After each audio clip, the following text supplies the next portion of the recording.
আসসালামু আলাইকুম। প্রিয় প্রবাসী ভাইয়েরা, কেমন আছেন আপনারা সবাই? আশা করব ভালো আছেন।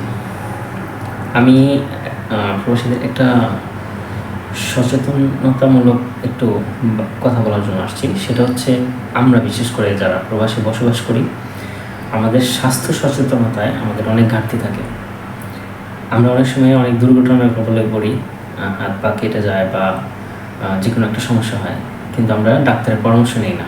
আমরা এটাকে গাফিলতি করি। পরবর্তীতে দেখা যায় এটা বড় একটা সমস্যার সম্মুখীন হতে হয়।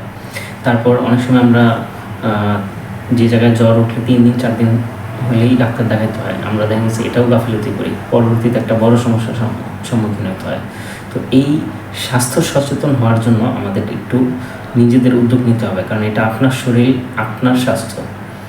আপনি সুস্থ থাকলে আপনি অর্থ উপার্জন করতে পারবেন, আপনার পরিবার ভালো থাকবে। এখন আপনি যদি সুস্থ না থাকেন, আপনি যদি গাফিলতি করেন, একটা বড় সমস্যার সম্মুখীন হয়ে পড়েন, তখন কিন্তু আপনার আর উপায় থাকে না। কারণ এর আগেও আমি একবার বলেছিলাম যে আমরা এক প্রবাসীকে দেখতে গিয়েছিলাম যে তার একটু গাফিলতির কারণে তার দেশে চলে যেতে হয়েছে, তার পাটা পচে গেছিলো। তিনি ডাক্তার দেখায় নাই, পরামর্শ নেয় নাই। তো আপনারা অবশ্যই নিজেদের স্বাস্থ্য সচেতন হওয়ার চেষ্টা করবেন। যেখানেই থাকেন সুস্থ থাকার চেষ্টা করবেন, ভালো থাকবেন।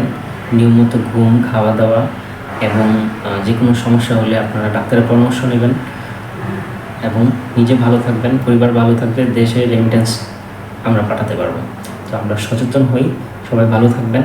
আসসালামু আলাইকুম।